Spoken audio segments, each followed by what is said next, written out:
जगत सारा क्षणिक है और आत्मा एक नित्य है। आत्मा का अनुभव बस एकमात्र नित्य है।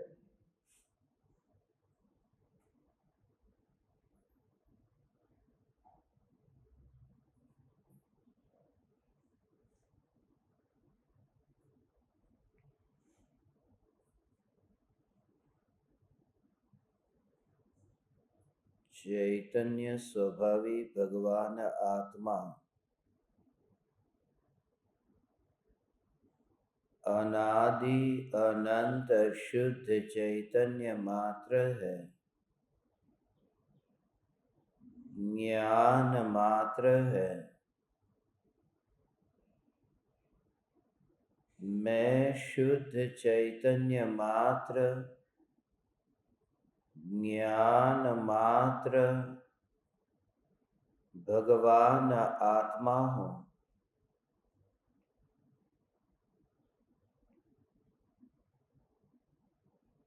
त्रिकाल शुद्ध चैतन्य परमात्मा हूँ। समस्त ऋणानुबंध से न्यारा अबंध चैतन्य परमात्मा हूँ।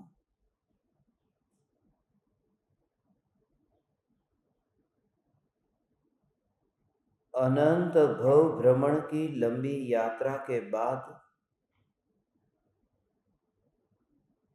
अनंत की यात्रा का मुझे सुअवसर प्राप्त हुआ है।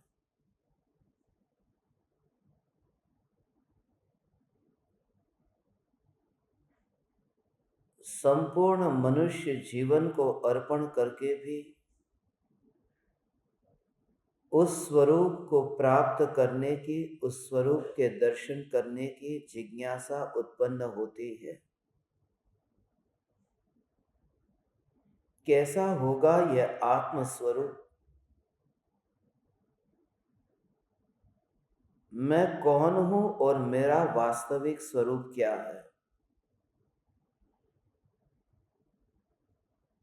स्वरूप तो त्रिकाल शुद्ध है, मगर स्वरूप की जिज्ञासा उन्हीं जीवों के अंतर में पैदा होती है जिन जीवों की भवितव्यता होनहार अत्यंत भली होती है। वरना योग पाकर के भी वियोग होने में देर नहीं लगती।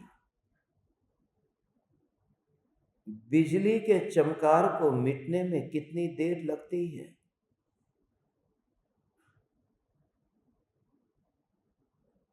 इसी प्रकार मनुष्य जीवन को क्षण भंगुर जानकर अनंत जीव का जन्म मरण जहां हो रहा था, ऐसे निगोद में से मैं यहां पर बाहर निकला हूं। जब मैं निगोद में से बाहर निकला तब कोई एक जीव जो सिद्ध हुए। हम सभी की यही हालत है कि हम जब बाहर निकले थे तब कोई एक जीव सिद्ध हुआ, क्योंकि 6 महीने 8 समय में 608 जीव मोक्ष जाते हैं।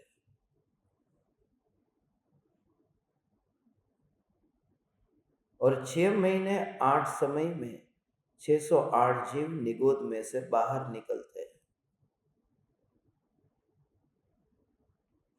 अनादिकाल से वहां एकेंद्री में ही जन्म मरण किया था।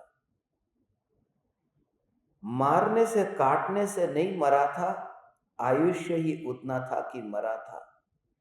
कोई यदि आलू को काटेगा और मारेगा, खाएगा, इसलिए वे 18 बार जन्म मरण नहीं करते एक श्वास जितने काल में।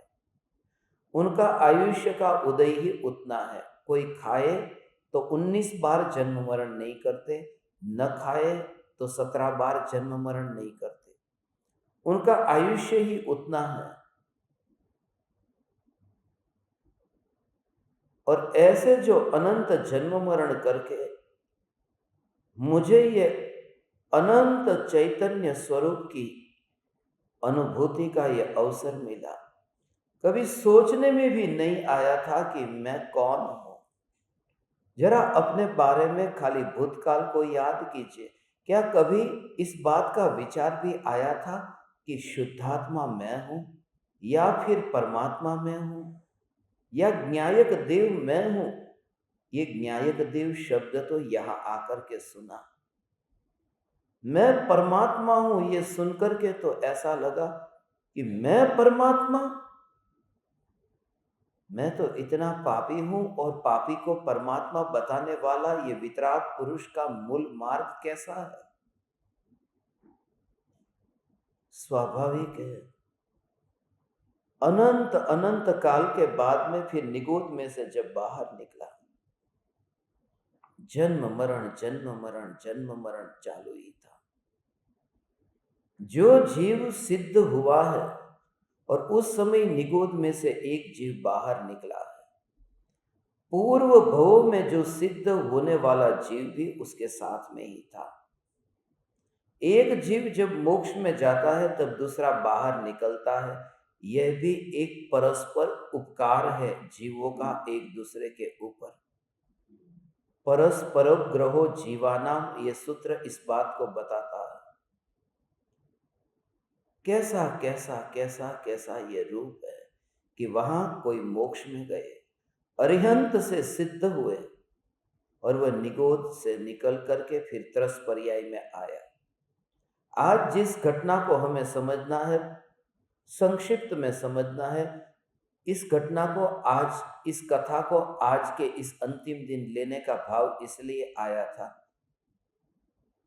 कि ये पुरुषार्थ को जगाने के लिए प्रेरणात्मक है, और दूसरी बात यह कि ये भवितव्यता को भी समझाने के लिए पर्याप्त दृष्टांत है। भरत चक्रवर्ती के 923 पुत्र निगोद में थे, और वे निगोद में से बाहर निकले, और बाहर निकल करके वे फिर मनुष्य होकर के मोक्ष में गए। वे कीड़े के रूप में पैदा हुए। बीच में एक भव उनका आया, कीड़े का भव। इंद्रगोप नाम के कीड़े होते हैं, वे कीड़े हुए, और उन कीड़े की पर्याय में वहां पर भरत चक्रवर्ती का हाथी निकला, और भरत चक्रवर्ती के हाथी का पैर उस गोबर पर पड़ा जिस गोबर में वे कीड़े पैदा होते हैं। नाम है इंद्रगोप। कीड़ों को भी इंद्र का नाम मिल जाता है, मगर ऐसे कीड़े की पर्याय को वहां त्रस पर्याय में उनको ये सहज ऐसा मनुष्य का भव फिर मिला। इससे थोड़ी बात समझने जैसी है।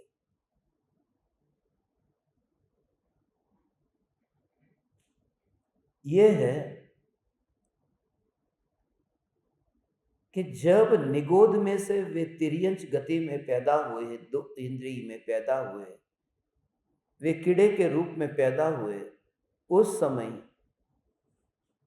त्रस पर्याय में पैदा हुए, उस समय वो आयुष्य का जो बंध उनको पड़ा, वो निगोद की पर्याय में पड़ा कि अगले भव में क्या होना है। मगर ये तो चलो समझ में आ गया, मगर त्रस पर्याय में ये इंद्रगोप के कीड़े के रूप में जब वे पैदा हुए थे, तो एक ही भव हुआ न, और मनुष्य अगले भव में होंगे और भरत चक्रवर्ती के पुत्र के रूप में पैदा होंगे। उन कीड़ों ने कौन सा ऐसा पुण्य कर दिया था कि अगले भव में वे भरत चक्रवर्ती के पुत्र के रूप में जन्मे? और उन्हें तो पता भी नहीं है देव शास्त्र गुरु की उपासना कैसे की जाती है। उन्हें तो दिखाई तक नहीं देता, उन्हें तो सुनाई तक नहीं देता। इसका पूरा भाव ये बताना चाहता हूं, जिन्होंने वितरागी देव गुरु धर्म की पुकार को न सुना हो, वह भी ऐसा पुण्य बांध लेते हैं जो तीर्थंकर के चक्रवर्ती के पुत्र के रूप में जन्मे। तो पुण्य की महिमा नहीं है, ये बताने के लिए ये बात कही है कि पुण्य तो किसी को भी बन जाता है। मगर ये पुण्य जब बंधा और उदय में आया, तब जो पुरुषार्थ उन्होंने किया, एक ही भव में भरत चक्रवर्ती के पुत्र मोक्ष में गए। 923 पुत्र जिन्होंने केवल ज्ञान पाया, बचपन से ही मौन रहे थे, क्योंकि वहां बोलने की आदत नहीं थी ना। निगोद में अनादि से मौन थे। पंचेंद्रीय पर्याय को पहली बार ही पाया था अनादि काल से। हमारा भी ऐसा हो सकता है कि लंबे काल तक मानो बोलना न हो, और फिर बोलना हो तो थोड़ी देर के लिए मुंह भी नहीं खुलता। 1 महीने का मांस कमन किया हो, फिर पेट में सीधी रोटी नहीं जाती, पहले कुछ न कुछ पिलाया जाता है, उसकी ट्रीटमेंट है पूरी। 5-7 दिन तो फिर उसके लिए कौन सा खाना, कैसा खाना।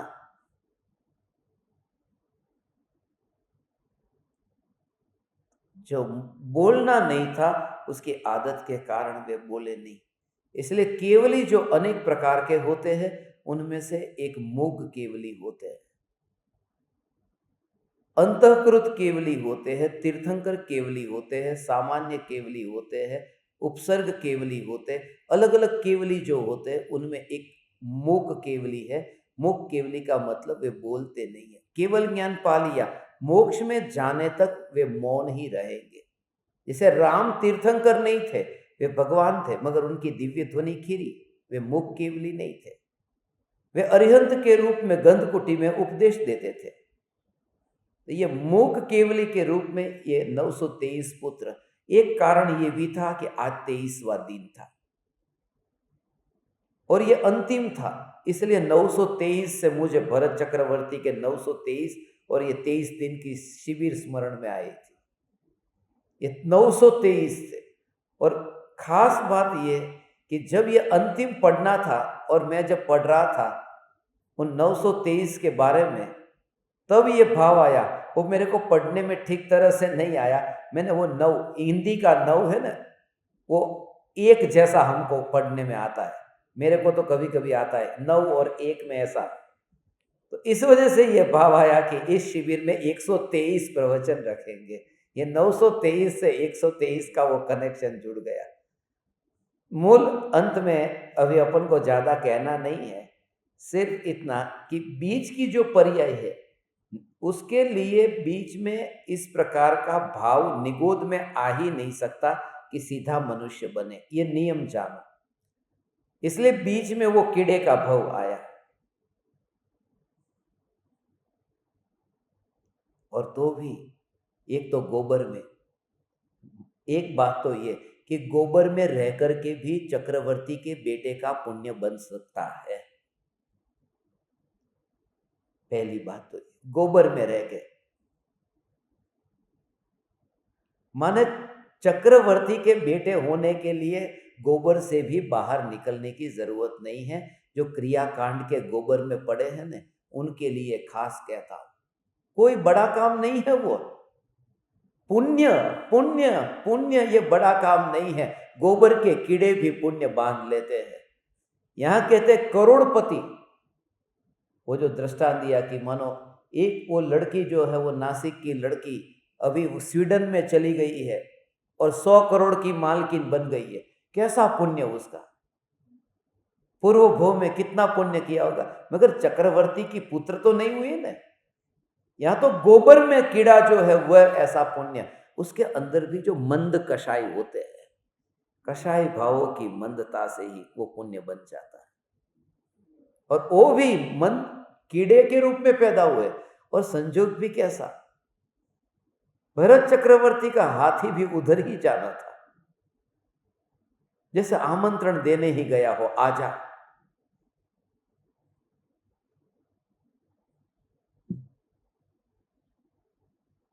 और दोनों का संजोग कि उधर वो रानियों का, भरत चक्रवर्ती का भोग चलता है, और इधर यहां पर ये कीड़े का वहां पर मरना होता है। वो कैसे मरे होंगे, अपने आप तो मरे नहीं ने। आज अपनी उंगली भी ऐसी आ जाती है तो शांत भाव से थोड़ी मरते हैं।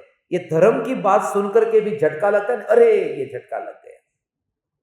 तो वहां तो धर्म ही नहीं था और हाथी का पैर पड़ा है, वो कैसे मरे होंगे? और फिर भी ऐसे तड़पते मरने वाले भी चक्रवर्ती के बेटे हो जाते हैं। मगर वो बेटे चक्रवर्ती के बेटे होने के लिए नहीं हुए। इससे एक बात यह कि जो पर्याय उत्पन्न होती है उसमें किसी का कुछ भी कर्तृत्व नहीं है। ये कौन डिसाइड करता है? ये इसलिए ये कौन डिसाइड करता है कि उनको इतने जीव वहां थे, भरत चक्रवर्ती, उनकी इतनी रानियां थी, उन्होंने नहीं पाया और वो गोबर के में से बाहर निकले हुए कीड़े पा लेते हैं।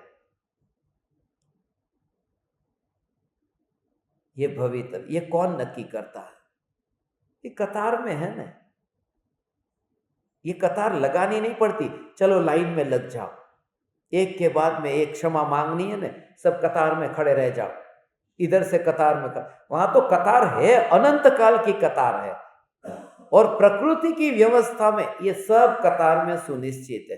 तो हमें क्या करना है? जब ये पूरा कतार में निश्चित है तो पर्याय से दृष्टि हटने लगती है कि सब कीड़े का कुछ भी वहां पुरुषार्थ नहीं बाहर निकलने में। तो दो दृष्टांत दिए, एक तो ये कि कीड़े में से बाहर निकले और दूसरा ये कि कोई 11वें गुण स्थान से फिर कीड़े में से फिर वो निगोद में चला जाए।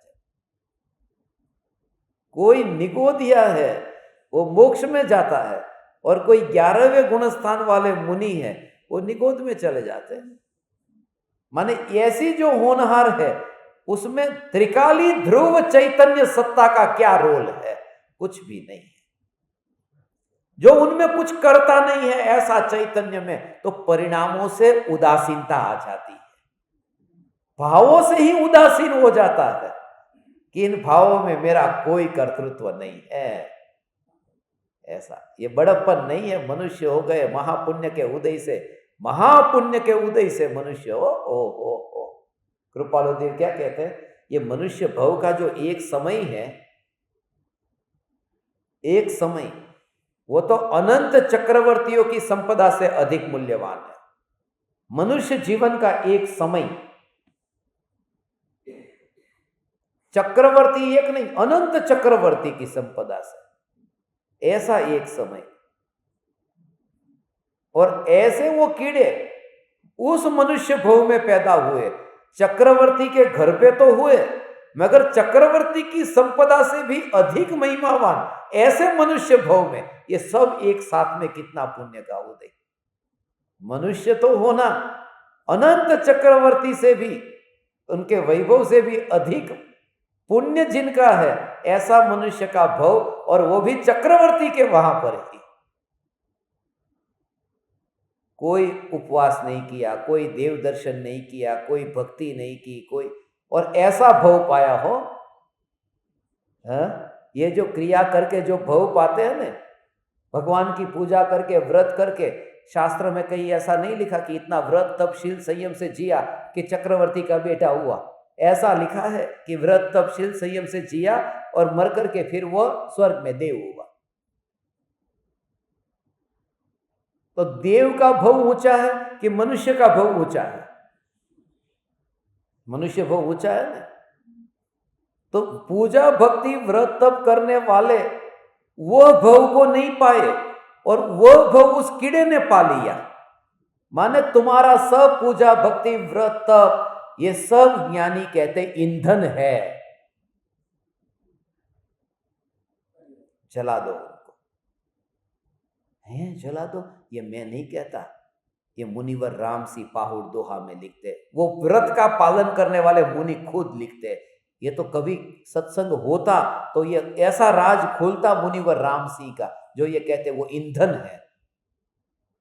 ये जो भगवान को तू जल चढ़ाता है ना, ये जल नहीं है, ये ईंधन है। ये चावल ये चावल ईंधन है, ये सब ईंधन है। इन सबको तू जला, जला माना वो तो वैसे भी जलेंगे ऐसे, ये ईंधन है। ईंधन शब्द का उपयोग किया है मुनिवर राम से। हे ज्ञान दीपक, आज इस अंतिम दिन ये भरत चक्रवर्ती के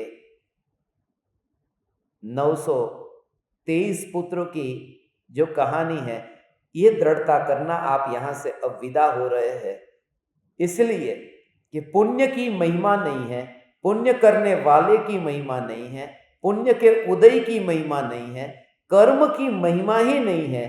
यहाँ तो ये कि धर्म की भी महिमा नहीं है। धर्म जिसके आश्रय से होता है, ऐसा चैतन्य परमात्मा ही महिमावान है। ये जागृति अंतर में बनी रहे, प्रति समय प्रति क्षण ऐसी जागृति।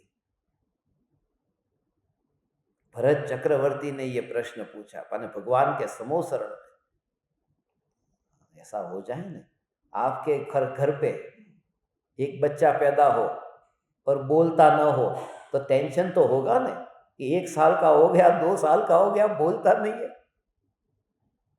ये गूंगा क्यों है? और एक नहीं, यहां तो 923 गूंगे, तो और टेंशन आता है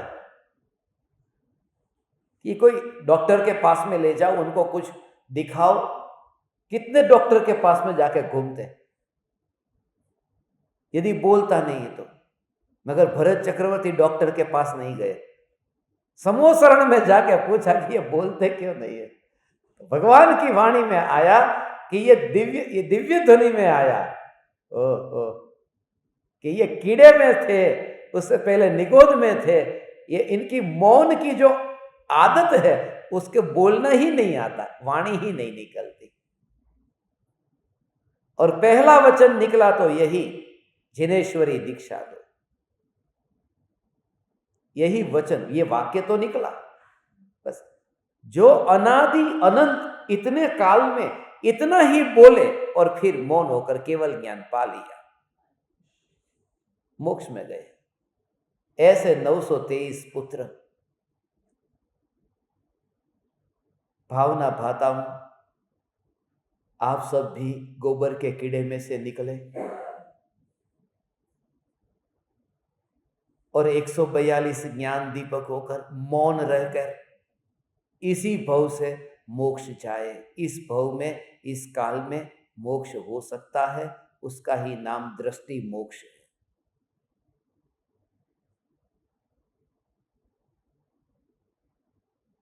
अभी फिर से उन निगोदिया को जो वर्तमान में सिद्धशिला पर विराजमान है, ओ मुनि होकर के वे मोक्ष में गए। ये जिनकी काल लब्धि और होनहार है उसके अनुरूप ही होता है, होने योग्य होता है। बस थवा योग्य थाई छे અને જાણનારો જણાય છે।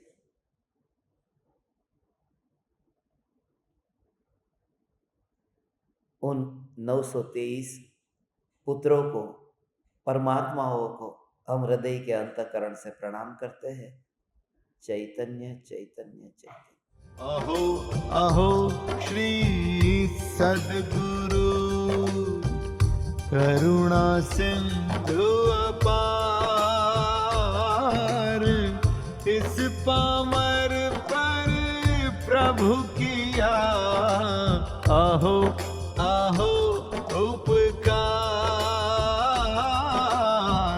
अहो अहो